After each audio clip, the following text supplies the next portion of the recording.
as a competitor, you know, I want to be out there. Threw away a win. Gagne's down. Everything started clicking a little bit. Just trying to build off of that momentum. I'm ready for the next one. Ended up landing on my noggin pretty good. We need to be 100% fit, ready to go for Pittsburgh. Oh, and it looks like Petrucci off the track. So angry because I did a mistake. Jake Gagne has crashed out of this race. The walls are too close. But I heard the thing lock up. Obviously, it sucks to finish the weekend like that. And Danilo Petrucci takes a checkered flag in his fourth MotoAmerica Medallia Superbike race win. You know this is going to come down to the last race of the year. See what happens.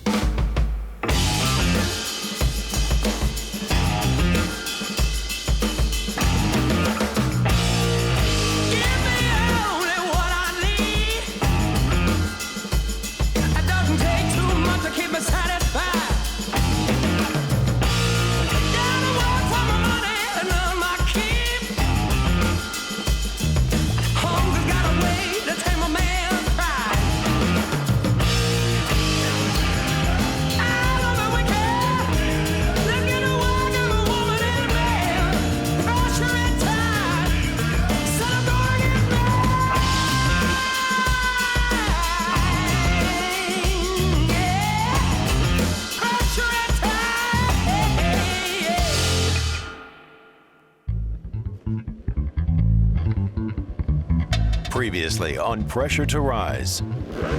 And Danilo Petrucci. Matthew Scott. Cameron Peterson.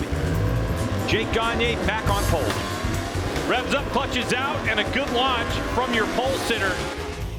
Jake Gagne left Brainerd 13 points behind Danilo Petrucci for the championship lead after crashing out of race 2.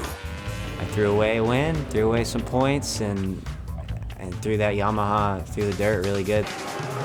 Attack Yamaha was left with a task of rebuilding a bike for Pitt Race. Okay, Syrah. Yep, exactly.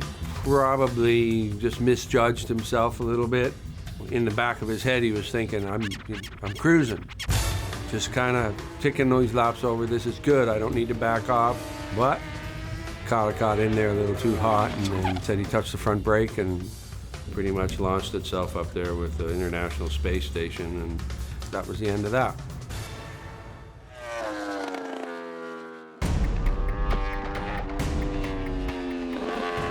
Cameron Peterson extends his podium streak to 7, keeping him 3rd overall. Now for the rest of the season, I want to get a couple more wins under my belt and fight for this championship. P.J. Jacobson made the podium again for Tytler Cycle Racing. We brought it home in 3rd. While Hector Barbera retired from race 2 with bike issues. What's up? I'd like to get out there and win a race, but, you know. Matthew Scott sat out of race 2 after a wrist fracture earlier in the weekend. As a result, he was not able to maintain his position in the standings. As soon as I sat him down, his hand was already starting to swell up. Richie Escalante missed both races after a rough crash in qualifying 2. Big impact with the asphalt, so I have too much pain and very sore on my leg, but nothing is broken, and a bit concussion. Richie's M4 teammate, Jake Lewis, struggled in his return with a 9th and 7th place finish. Even if I'm not 100%, I wanted to come here and race and do the best I can. He did say this morning that he was pretty darn sore. Had to get surgery on his thumb, and he actually missed Laguna Seca, so it's good to see him back. Heading into round 8 at Pitt Race, time is running out. There are only 6 races left to make a mark on this year's championship battle. You good? Good. Skids and wheelies, Holmes.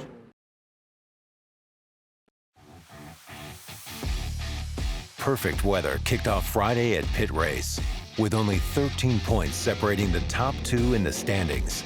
There's not much room for error for Jake Gagne and Danilo Petrucci.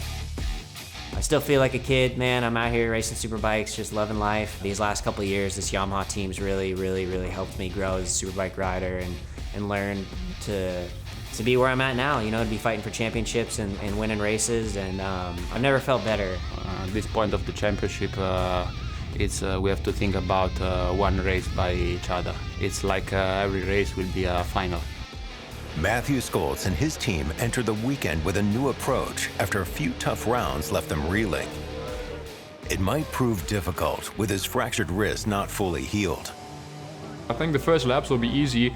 I think when you kind of settle into the groove after that, I might start thinking about it more then, but again, just going to take it as it comes, really.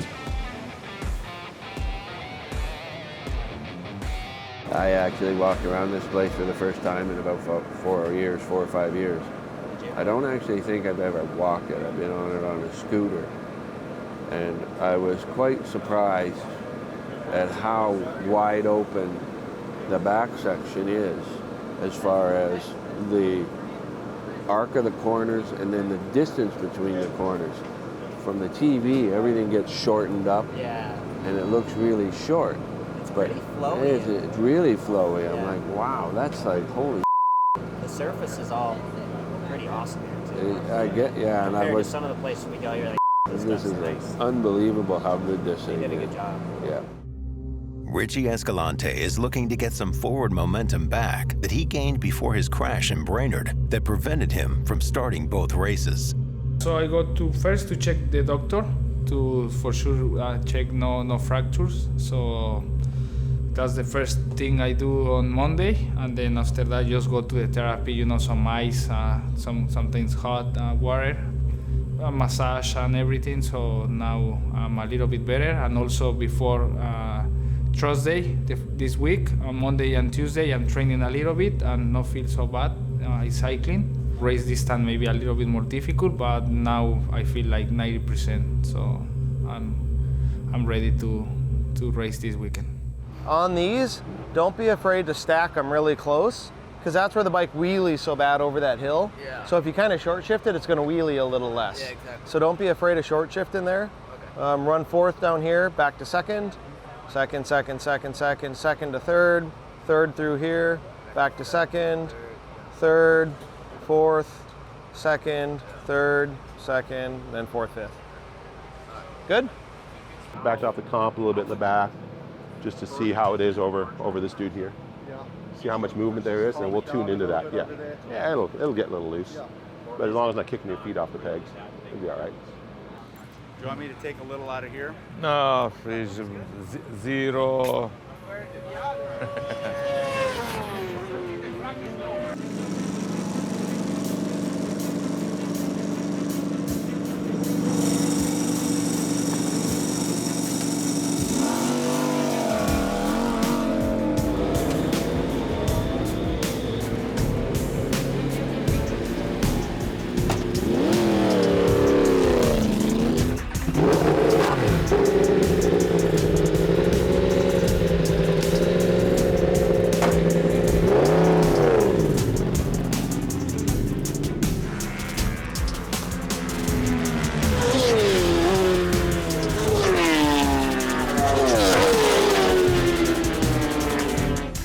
Session of the weekend, PJ Jacobson is trying out some new brake calipers.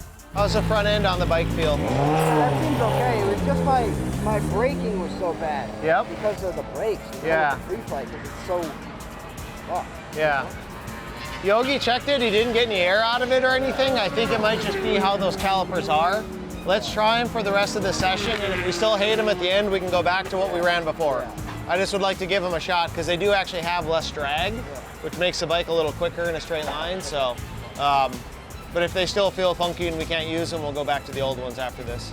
So we were pretty optimistic coming out of Brainerd, looking to try to build on that. And additionally, we were able to get in a test between then and now, which also helps because we're able to get some more seat time with the bikes and try a couple more things and get some new parts and stuff like that to try to test. I think we definitely have some improvements on the bike. We just need to figure out how to utilize them a little bit better, I think, at this point. Points leader Danilo Petrucci is looking comfortable in the first session after participating in an endurance race here last weekend. We have the chance last week to ride in this track, but with a smaller bike, and it was fun. We had some good laps, and I must say that the V2 is more fun in this track, it's more easy to ride, but then the V4, the Superbikes, is really a strong bike, really powerful. We faced some issues. As always, we missed traction. Sento la moto proprio andare in folle. Proprio che si spegne, moto di traverso. Non l'ho fatta mai una volta dritta. Giusto l'ultimo giro mi è venuta un po' meglio, anche perché anche il cambio non era messo. Devo riprenderci un attimo la mano perché la moto è diversa dall'altra. Questa qui accelera. Jake Gagne is running through his familiar progression of testing out tire wear. 22.2, so it went up 3 pounds. It's a bit much. So I think I would probably drop it down 1.5 pounds anyway. But we got 23 minutes left. So we can just do our regular program, put those other tires in, and you can go and play. Just check out that front. Yeah. Yeah, let's do it. Get it done. And then that way, we know what you got here. We'll just call it. Yeah, so you have hardly any TC anywhere. I've made big offset change in the switch. Still number 1 is like 3 steps more TC. If you think that helps you a lot more, the next one is another step more, and next one another step more. But even this step right now, you should. Normal, this is like normal. Number 1. Okay, like normal good. Yeah, because it was way off, way different than the test, okay? Like, not much. 2 minutes, go.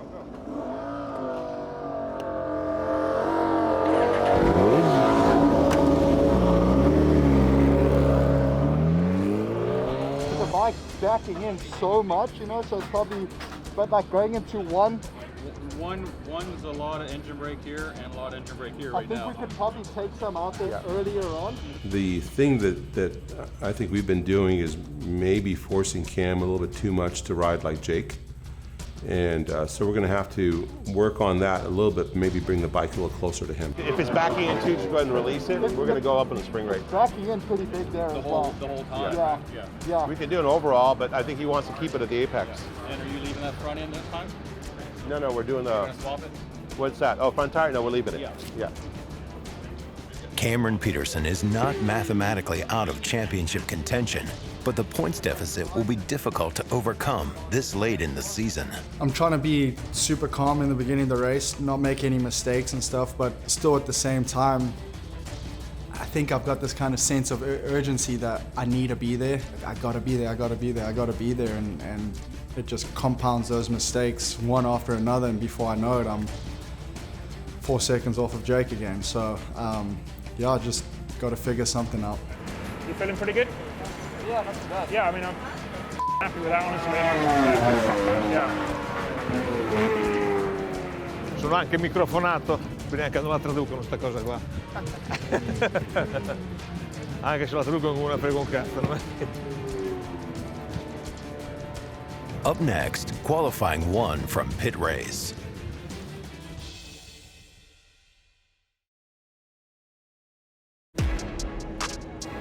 All season, the Friday afternoon sessions have been quite a bit hotter than the mornings, making it challenging to find the correct tire pressure. I seriously tucked the front like 5 times on that lap. Okay. I don't know if it was the heat cycle or temp, but it was not good to ride. Okay. Go back out with a fresh one of these, or do you want to put the 129 and get your confidence back? Let's.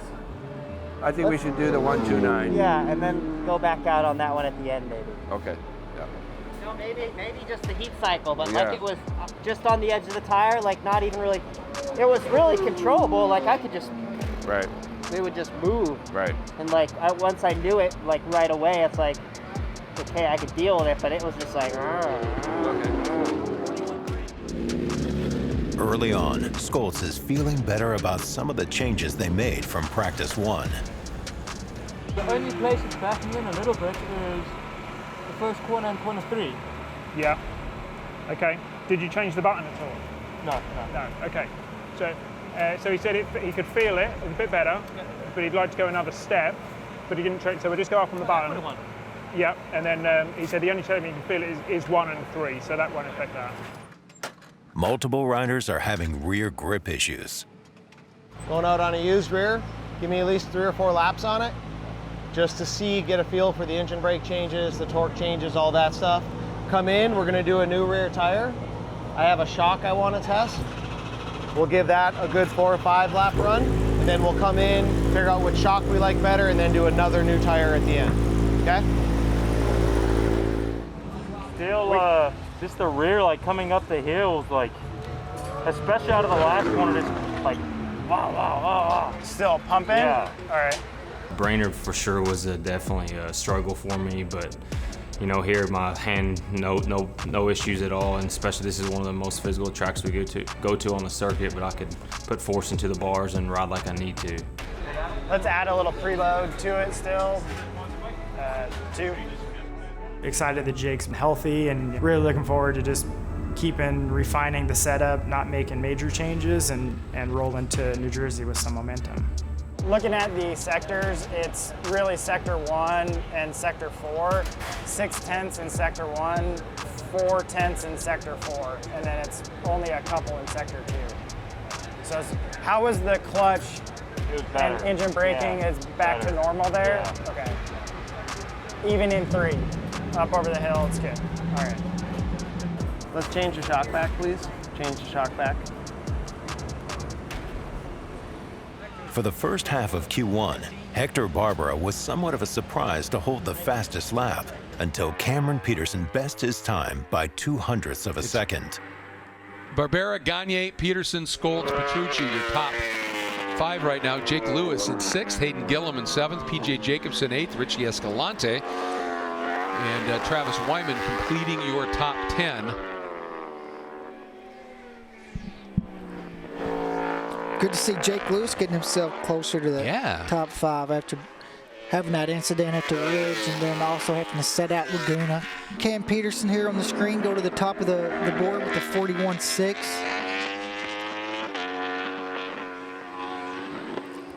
Escalante is working on his confidence.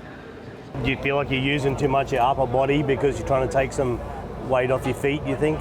Are you okay to stand on your No, I foot? think it's just more confidence to relax and curve the bump. So TC then, I mean, we didn't make very big changes. Yeah. So what I want to do, I'm just going to calm the bike down in second gear a little bit with the throttle and just see if you like that. It's going to be in map 1. If you don't like it, map 2 is the same as before. Yeah.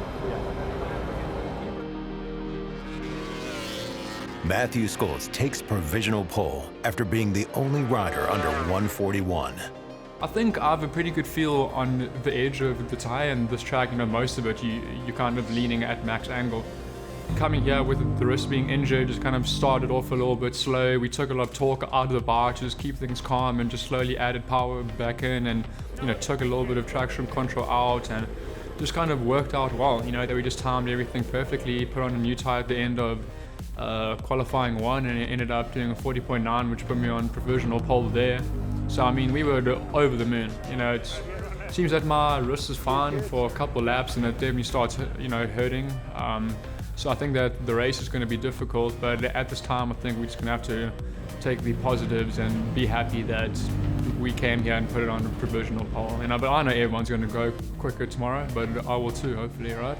Coming up next, qualifying 2 and race 1.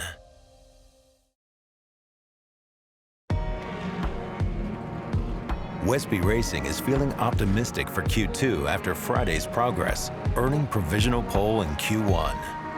So we had some new electronic settings that we wanted to try and hadn't had a chance yet. So started the first session and they kind of made a difference, but Matthew kept calm. He gave us good feedback. Between free practice 1, qualifying 1, we made the change that we needed and it was a big step in the bike. So Matthew kept chipping away. At the end of the session, put the new tyres in and P1.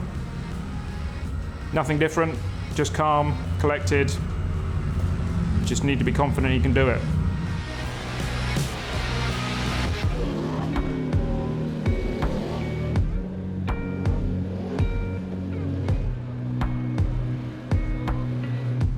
1 minute.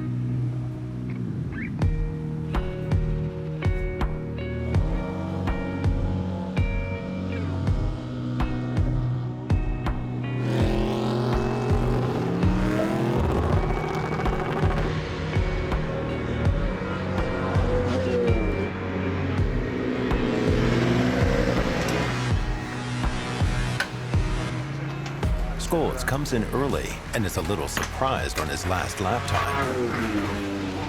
Not too bad. I thought that lap was super slow. No, yeah, really good. So did you feel the EB there? Or what was it? It's so difficult to... That's okay, that's okay. But the lap time came easier and I didn't feel like I pushed more. Right. So, okay.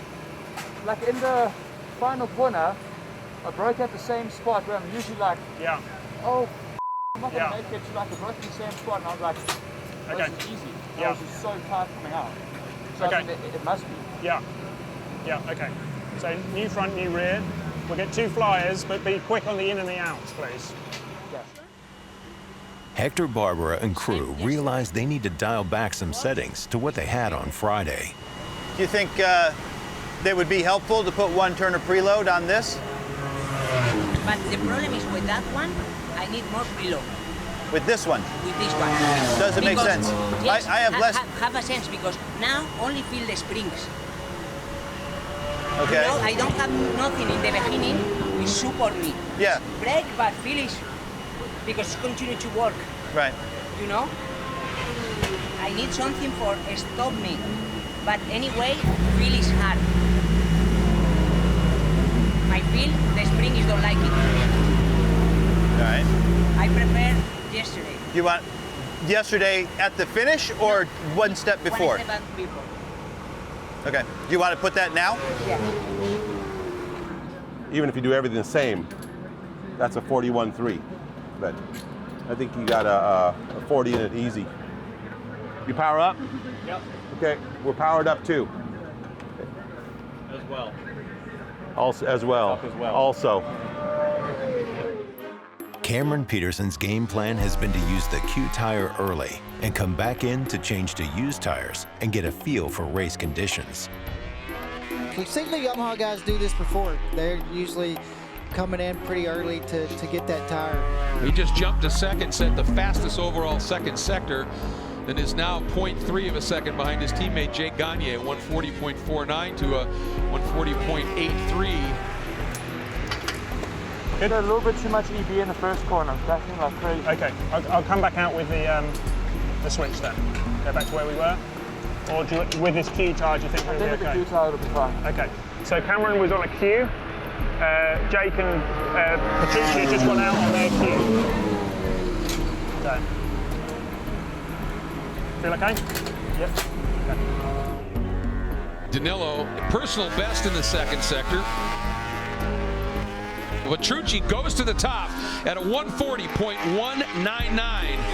However, let's see what Jake does, and he comes through at a 39.3. Track record. A 39.3 outright track record. Jake Gagne.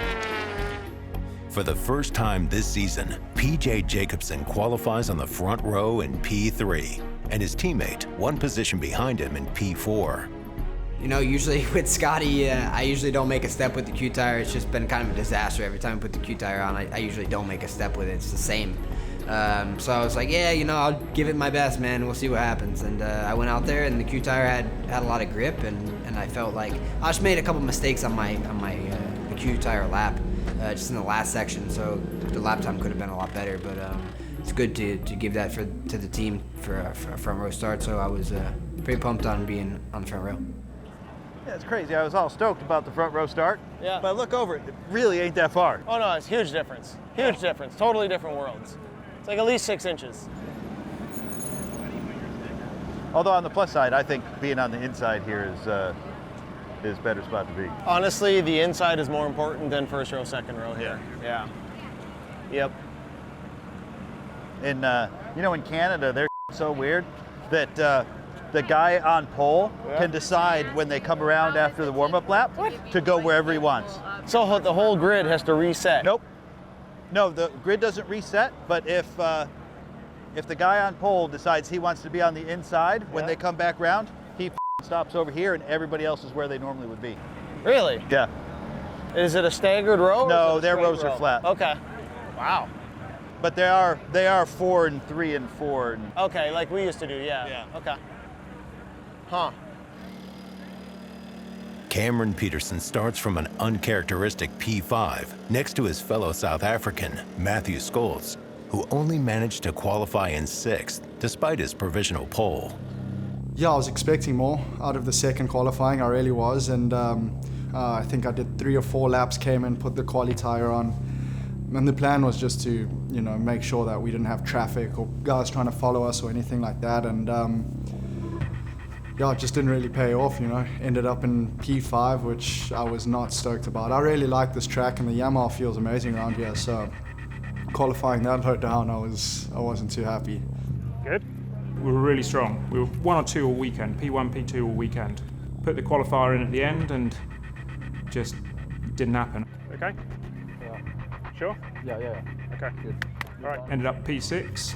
Can't let the weekend get away from you from 1 lap, so keep calm and head into race 1.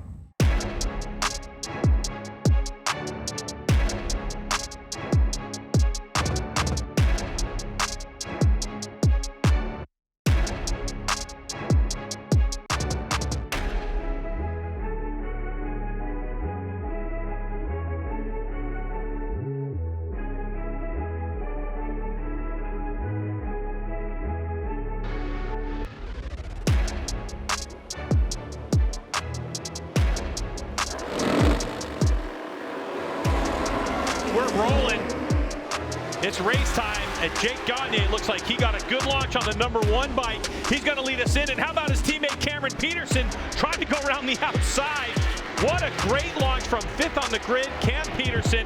So now you have a pair of those freshly progressive Yamahas out front. It's Escalante. Where's he going? No chance. He had no chance of making that Escalante. I'm not sure what just happened there. Richie Escalante suffers a crash in the first lap, forcing Matthew Scholz to run off into the grass and drop further back in the field. Cam Peterson is doing his best to stay in touch with Gagne, with Danilo Petrucci in tow. An absolute killer start. I mean, I don't think I've ever got a start like that, and almost rode around the outside of Jake going to 1. And then, I ran a great first lap. Going into the second lap, after the first lap, I picked up on a bunch of stuff that Jake was doing, and I tried to stay with him, but like I said, that confidence just isn't there with a brand new tire. On lap 5, Petrucci overtakes Peterson as they head into turn 3. Petrucci now takes a shot underneath Cam Peterson and makes that pass, Greg, as they go up into turn 3. So good move by Petrucci. Here comes Cam Peterson down the hill. Is he going to have it under braking? Petrucci's strongest part of racing. Petrucci holding on to 2nd spot. Scholz is still trying to fight his way through the field from 9th. Look who's coming, Greg. Matthew Scholz. What a job he has done. He's come from off track. I bet you he was as far back as 17th. I looked early and he was 13th. While Barbara gets around Jacobson and Jake Lewis looks to do the same, Matthew Scholz has caught up to this group and joins the battle for 4th. The red flag comes out on lap 7, and riders are required to return to pit lane.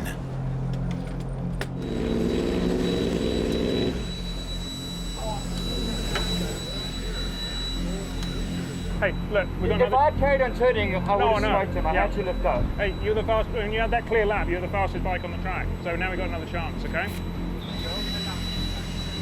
Così va meglio? Altro che non c'ha grip, solita storia, non c'ha grip, non c'ha grip. That was a start, huh? Start? What a killer start. Killer start. Gotta do it again. Yeah.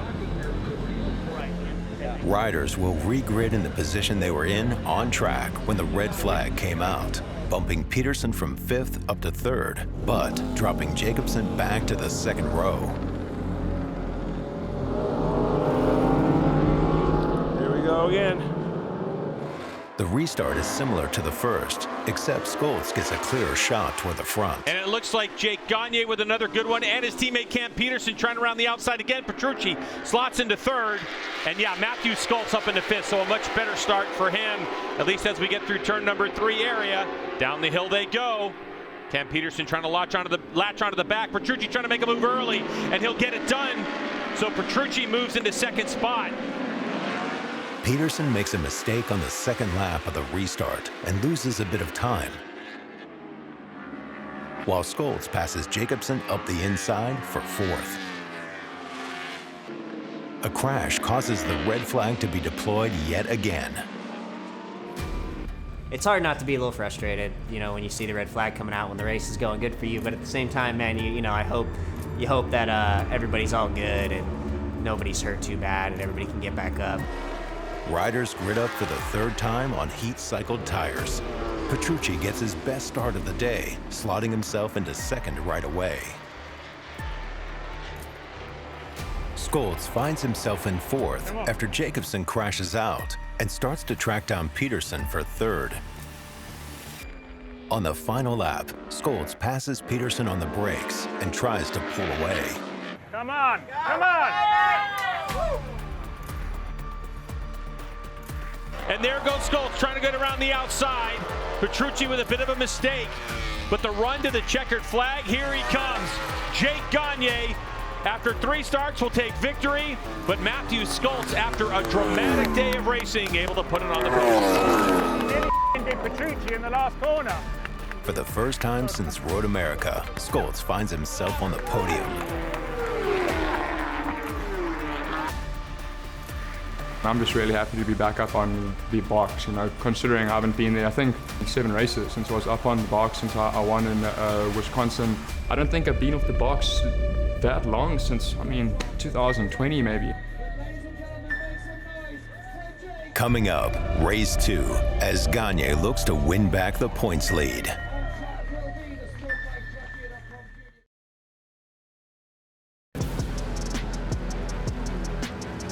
With a chance of rain for race 2, teams try to put in as many laps as they can to try and find a good wet setup.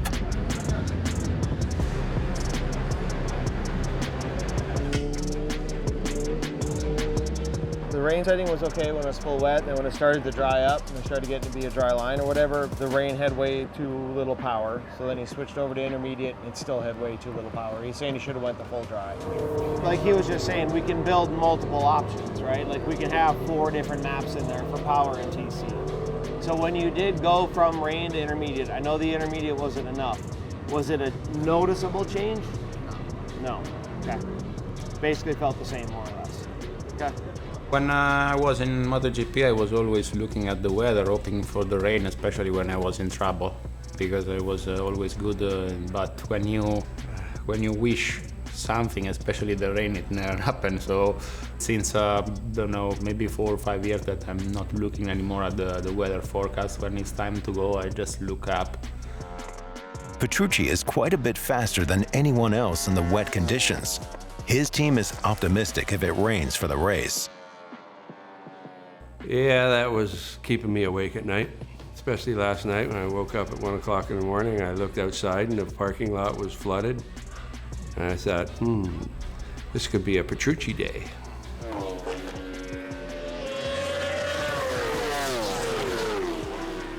For sure, the rain in this moment for us is very big help, but it's not my decision.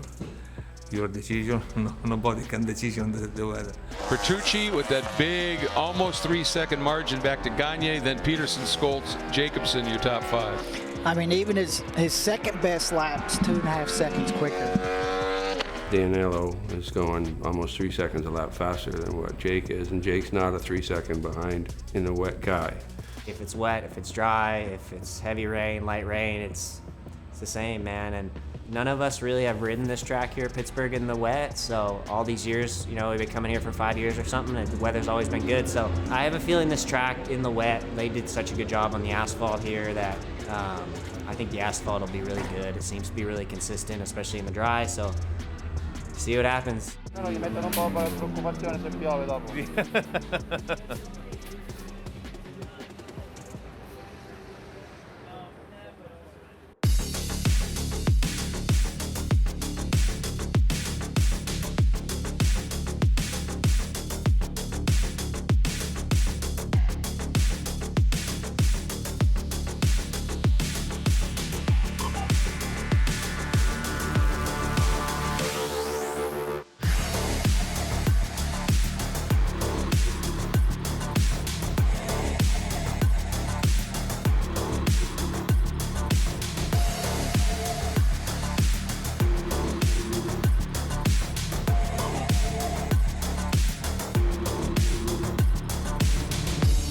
Race conditions were unexpectedly dry, and teams were unable to test changes for their dry setup.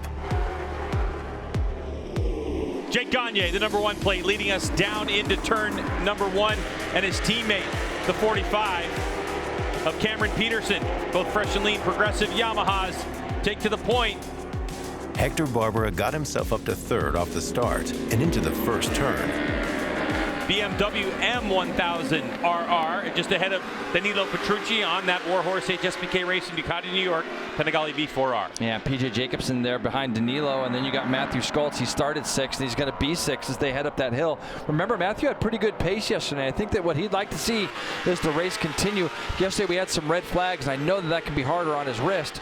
For the most part, when I was out there riding, I didn't notice it. Adrenaline kicked in, and I think that helped a lot. On lap 2, Scholz passes Jacobsen. He's going to have a look here up the inside. He does. Whoa. As PJ Jacobsen opens up his line a little bit, Matthew Schultz stuffs his way through. That's a great lunge by Schultz to just leave the throttle open for that moment extra and take that position.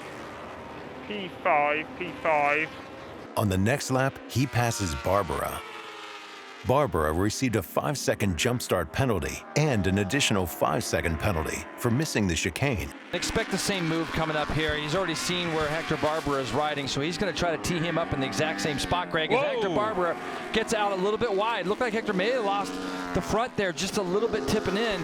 Relegating him back to 14th overall, despite being in 5th place on the track. P4. We're going to give him a plus 0 point, probably 2 or 3, but we're hold fire right now, please. There goes the Italian, the former MotoGP racer, Danilo Petrucci. He'll take over 2nd spot. I knew he was behind me, and at that point of the race, I kind of started struggling, and I knew my pace was just slowly dropping. And I mean, the one good thing, I think I was pretty strong on the brakes. While Petrucci and Peterson fight for 2nd, Scholz looks to join the battle. On lap 10, Scholz overtakes his fellow countryman for 3rd and charges ahead toward the Italian rider. He's fine, Greg. He's got this bike. He'll get it back to the right, and he'll be able to set sail now after Petrucci. P3. You see how Matthew's kind of ramping up right now. I can just see body language and things, and I can see how he's ramping up, and he's able to roll through the middle of that turn 5 a little bit better. And the pass that he wants to make is probably going to be a surprise pass. They're going to go nuts over there. On lap 12, Scholz makes a tight inside pass on Petrucci and pulls away. Oh, the big lunge at Petrucci. He had to lift for just a moment. So, Jason, just like you're talking about, just from Petrucci's body language, it looked like it was a surprise. 1.4, please, 1.4. Come on. Careful. Oh, yeah. No, right. Told ya. Gagne does the double. Scholz stands 1 step higher than race 1, and Petrucci captures 3rd for his 14th podium of the season. He doesn't know it, but he's awaiting the arrival of that Yamaha rider, Matthew Schultz. Peterson misses out on a 2nd podium in a row, finishing 4th once again. Jacobsen narrowly takes 5th over Escalante. To get these podiums, it kind of lifted me up, and it confirms to my own self that I am one of the top guys here. We're Yamaha people, so the people that ride Yamahas and stuff like that, we're always cheering for them. We cheer for our own guys a little louder, of course, but at the same time, in a situation like this, Matthew did us a huge favor, right? Came and passed Danilo, put himself between him and Danilo, and here we are. It's a basically it's a level playing field again. However, it's not quite level for those guys on the duck. I feel for them a little bit because they're one guy fighting against 3 Yamahas. Dig deep. Gonna have to. With only 2 rounds remaining, teams are feeling the urgency to end the season strong. The series stays on the East Coast for the penultimate round at New Jersey Motorsports Park.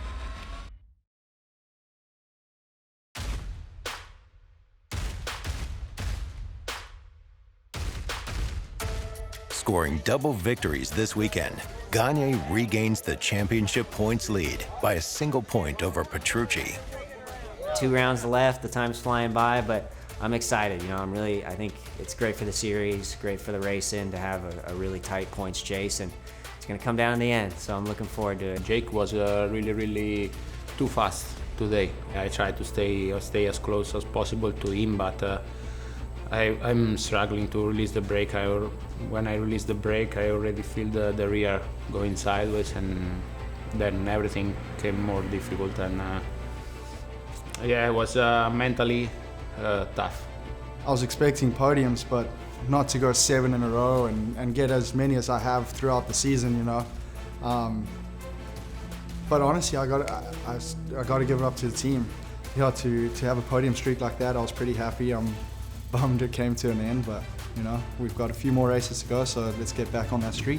A little bit of a frustrating year, you know. I was expecting to do better. I think the team was expecting to do better and just try to regroup and come out these last 2 rounds swinging. You know, New Jersey's a more tight and physical track, and then Barber, you know, to finish the year. So we'll just try to do the best we can. You know, it's like I said, it's never fun leaving, frustrating, but we gotta be better. That's plain and simple. We need to perform better. I mean, 9th place is kind of embarrassing. Gagne has 10 victories and 11 total podiums so far this season. Although Petrucci has just 4 victories, he has only been off the podium twice. Peterson sits 3rd, but is 48 points back from 2nd. And Scholz chipped away at his deficit, scoring 36 points this weekend. I think it's time now, with only 1 point separation, to start pairing the boys up, and Cam being a bit of a rear guard, which he did a great job this weekend. I mean, jumped out in the P2 from P5 and did a pretty good job letting Jake have a little breathing space. I'm going into Jersey expecting to get some podiums. I really am. I'm expecting to be either on the front row or pretty close to the front row, and to be challenging for some podiums. PJ likes that track. We did some testing there. I think we've got a good starting setup. We were able to consistently do some fast laps at Jersey in the heat, so I think we've got a pretty good starting point there, so I expect us to be pretty competitive at Jersey. When we have a bad day, we need to keep the confidence. We need to know that we can do it. We need to know that we've got a good package, we've got a good rider. We don't nosedive after 1 day. We just keep the progression, keep calm, keep the belief. We'll be fine. While the championship points chase is closer than ever, Matthew Scholz and Cameron Peterson have the opportunity to shake things up and could play a role in helping Jake Gagne bring the title back to Yamaha. Jersey last year was awesome for me. I think I got 2 seconds there. I think in the second race, I managed to break Bobier's previous lap record there. I mean, I was only 0.1 slower than Jake, which was quite a big stepping point for us, you know, and I feel our package is better this year than it was last year. So, you know, I just need to clean up the first couple laps, and I think maybe I can hang on to Jake. We'll see, right? Jersey's a place I love. First podium ever in America there, first win ever in America. I'm looking forward to it. I think I really want to finish off the season strong and make Richard buy dinner for the team for the rest of the year.